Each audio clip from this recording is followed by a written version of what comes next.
AMP यानी associations of Muslim professionals 3E यानी education employment empowerment के सोच के साथ इस पर अमली जामा पहनाते हुए हिंदुस्तान के मुख्तलिफ स्टेट में झंडा गाड़ रही है।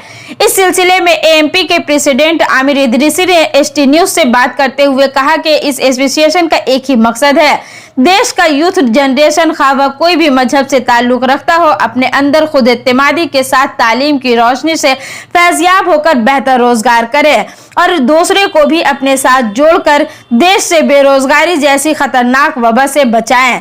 यही वजह है कि एएमपी ने मुख्तलिफ प्राइवेट कंपनियों से राब्ता करके तकरीबन 50,000 से जायद बेरोजगारों को रोजगार फराहम किया है। सिर्फ यही नहीं, एएमपी ने अपने इस अमल के साथ ही साथ दूसरे शोबे में बेहतर काम करने वालों की भी हौसला अफजाई करती आई है और ऐसे लोगों के साथ कोलैबोरेशन करके समाज को बेहतर बनाने की कोशिश करती है।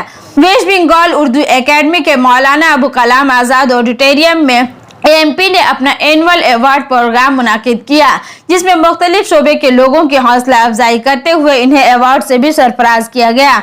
इस प्रोग्राम में एएमपी के ईस्टर्न इंडिया के जोनल हेड मंजर हुसैन, वेस्ट बंगाल के वाइस प्रेसिडेंट शाहिद खान के अलावा एमपी नदीमुल हक, हारून रशीद, शहनवाज अख्तर, शेख मोहम्मद कलीमुद्दीन, मौलाना मोहम्मद जकी मदनी, कमरुज़्ज़मा, मोहम्मद राफे, महमूद सिद्दीकी, मोहम्मद वारिस अली के अलावा दीगर हजरात शामिल थे। एमपी लगातार एक के बाद एक देखा जा रहा है कि छक्के पे छक्का लगा रही है, क्या कहेंगे आगे क्या मिशन होगा एमपी का? देखिए, अब हम लोग अल्हम्दुलिल्लाह किसी ऑर्गेनाइजेशन की एक स्ट्रांग बुनियाद बनाने की जरूरत होती है, तो अल्लाह की फजल से जो है ना एक स्ट्रांग बुनियाद तो एमपी की बन गई है पूरे मुल्क में। अब हम लोग अपना जो है नेशनल कन्वेंशन करने जा रहे हैं इसी महीने 23 और 24 तारीख को जयपुर में हमारे ये एमपी नेशनल कन्वेंशन है।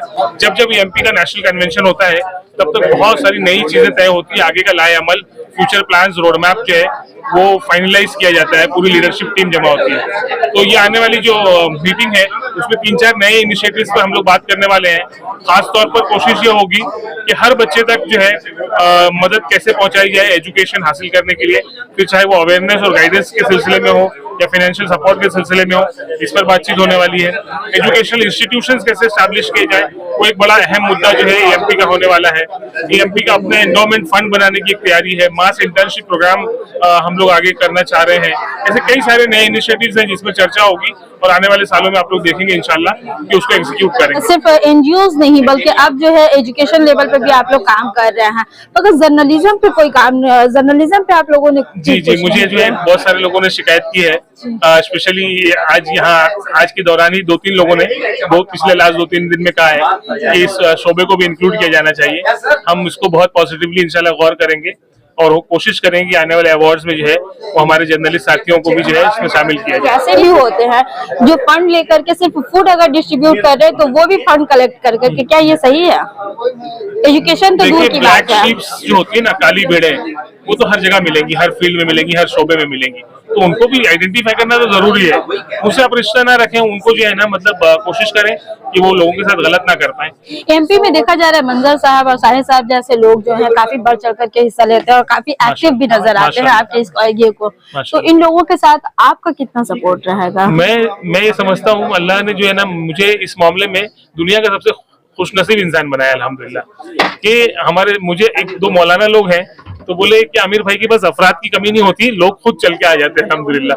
ये अल्लाह का फजल है कि शाहिद भाई, मंजर भाई, दूसरे तमाम साथी जो यहाँ पर एएमपी के साथ मौजूद हैं, न सिर्फ वेस्ट बंगाल बल्कि पूरे हिंदुस्तान में इसी तरह की सूरत हाल है कि हमको किसी काम की जरूरत होती है, कुछ एक्टिविटी करने की जरूरत होती है, तो अल्लाह उस तरह के लोगों को हम लोगों को ऑटोमेटिक कनेक्ट कर देता है। मैं माशाल्लाह अपनी वेस्ट बंगाल टीम से बहुत खुश हूँ कि ये लोग बहुत शानदार काम कर रहे हैं। इनकी शुरुआत ये नई टीम है हमारी, जो हमने चेंज की है, नई टीम बनाई है। माशाल्लाह इन लोगों की शुरुआत बहुत अच्छी है। ये लोग लगातार इस तरह काम करते रहेंगे तो बहुत ही कम अरसे में इंशाल्लाह पूरे वेस्ट बंगाल में आगे बढ़ पाएंगे। इनको सपोर्ट करने की जो बात है तो हम और ये अलग नहीं है, ठीक है, खाली रहना जो है हो सकता है अलग अलग जगह पर हो, तो हम और ये एक ही हैं, एक दूसरे का हिस्सा है।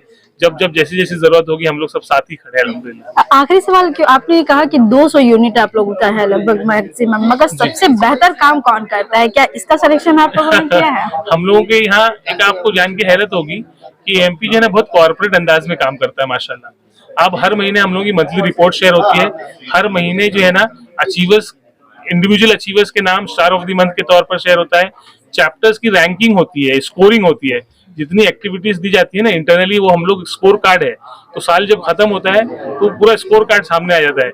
तो मुझे मेरा पर्सनल, मैं शायद शाहिद भाई को बहुत चाहता हूँ, लेकिन मैं इनको अवार्ड नहीं दिला सकता विद इन दी ऑर्गेनाइजेशन, वो उसका एक रैंकिंग प्रोसेस है माशाल्लाह। तो अभी दिसंबर में भी जो है ना वो उसका रिजल्ट, यानी हमारा जो एनुअल कन्वेंशन हो रहा है, तो उसमें इस साल के अवार्ड्स जो है ना वो अनाउंस किए जाएंगे। लेकिन परफॉर्मेंस वाइज अगर आप देखें, अगर मतलब मैं कहना चाहूँ तो 2-3 टीमें हमारी ऐसी हैं जिन्होंने बहुत शानदार काम किया है, जिसमें हमारी जो है कानपुर चैप्टर, यूपी का एक कानपुर चैप्टर है, मतलब हर मामले में वो लोग बहुत आगे हैं।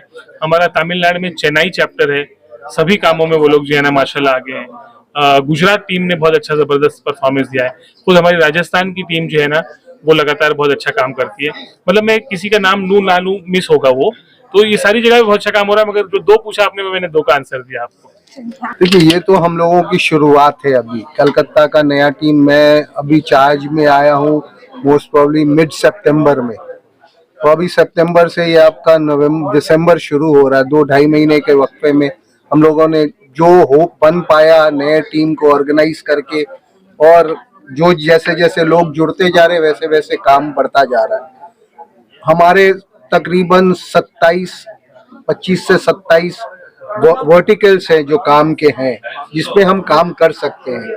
और ये एनजीओ कनेक्ट जो हमारे मंजर भाई देखते हैं यहाँ पे, एनजीओ कनेक्ट से जो हम लोग हैं सारे इंडिया के एनजीओ को कनेक्ट करते हैं, उनको अपने जो हम लोगों ने सॉफ्टवेयर पे, एप्स पे, इस पे जो डेवलपमेंट किया है वो उन तक पहुंचाने की कोशिश है। ये एक कि वो लोग कोशिश में हमारे साथ जुड़े और जुड़ के वो भी आगे बढ़े, जो हमारी पिछड़ीपन है वो उसको हम खत्म कर पाए। खत्म करना। आगे आप लोगों का मिशन क्या होगा?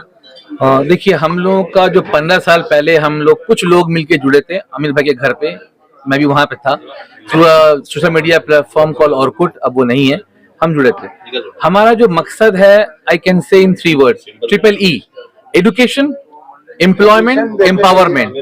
हम लोगों को एडुकेशन में गाइड कर रहे हैं, हेल्प कर रहे हैं।